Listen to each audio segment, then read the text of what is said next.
സംസ്ഥാനത്ത് പകർച്ചവ്യാധി കേസുകൾ വർദ്ധിക്കുന്നതിനിടെ പ്രതിരോധ പ്രവർത്തനങ്ങൾ പ്രതിസന്ധിയിലായിരിക്കുന്നു.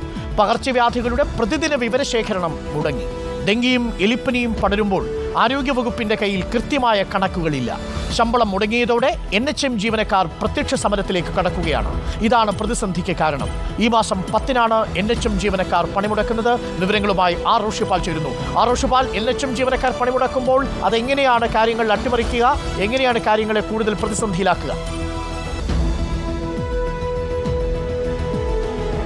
അരുൺകുമാർ, സംസ്ഥാനത്ത് ഈ പകർച്ചവ്യാധികളുടെ പ്രതിദിന കണക്കുകൾ ശേഖരിച്ച് അത് DHSലേക്ക് കൈമാറുന്നത് NHM ജീവനക്കാരാണ്. എല്ലാ DM ഓഫീസുകളിലും NHM ഉദ്യോഗസ്ഥരുണ്ട്. NHM ഉദ്യോഗസ്ഥന്മാർ വിവരങ്ങൾ ആശുപത്രികളിൽ നിന്നും ശേഖരിക്കും.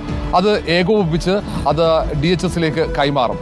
ഇത് 1-ാം തീയതി മുതൽ, ഈ മാസം 1 മുതൽ ഇങ്ങോട്ടേക്ക് കഴിഞ്ഞ 3 ദിവസമായി DHSലേക്ക് ജില്ലകളിൽ നിന്നും ഈ പകർച്ചവ്യാധികളുടെ കൃത്യമായ വിവരങ്ങൾ ലഭിക്കുന്നില്ല. ഒന്ന്, സംസ്ഥാനത്ത് ഡെങ്കിപ്പനി, എലിപ്പനി ഉൾപ്പെടെയുള്ള പ്രധാനപ്പെട്ട രോഗങ്ങൾ അത് പടർന്നു പിടിക്കുന്നു. അത് വലിയ വെല്ലുവിളിയായി മാറുന്നു.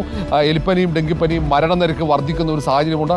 പകർച്ചവ്യാധികൾ പ്രതിരോധിക്കാൻ ശക്തമായ നടപടി സ്വീകരിക്കുമെന്ന് നിയമസഭയിൽ മന്ത്രി വീണ ജോർജ് ഉറപ്പ് നൽകുമ്പോഴാണ് വിവരശേഖരണം പൂർണ്ണമായും മുടങ്ങിയത്. അതോടെ പ്രതിരോധ പ്രവർത്തനങ്ങളുടെ അവലോകനം ഉൾപ്പെടെ നിർത്തിവെക്കേണ്ട ഒരു സാഹചര്യമാണ് ഇപ്പോൾ സംസ്ഥാനത്തുള്ളത്.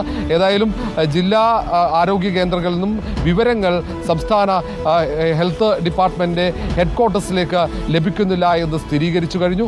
വിവരങ്ങൾ ലഭിക്കാത്തത് കൊണ്ട് തന്നെയാണ് ഈ പ്രതിസന്ധിക്ക് കാരണം. NHM ജീവനക്കാർക്ക് കഴിഞ്ഞ 2 മാസമായി ശമ്പളം മുടങ്ങിയിരിക്കുന്നു. കഴിഞ്ഞ 1 വർഷക്കാലമായി കൃത്യമായി ശമ്പളം ലഭിക്കുന്നില്ല എന്നാണ് NHM ജീവനക്കാരുടെ പരാതി. സംഘടന നേരത്തെ തന്നെ തങ്ങൾ നിസ്സഹകരണ സമരം നടത്തുമെന്ന് സംസ്ഥാന ആരോഗ്യ വകുപ്പിന് നോട്ടീസും നൽകിയിരുന്നു. ഈ 10-ാം തീയതി പ്രത്യക്ഷ സമരത്തിലേക്ക് കടക്കുകയാണ് NHM ജീവനക്കാർ.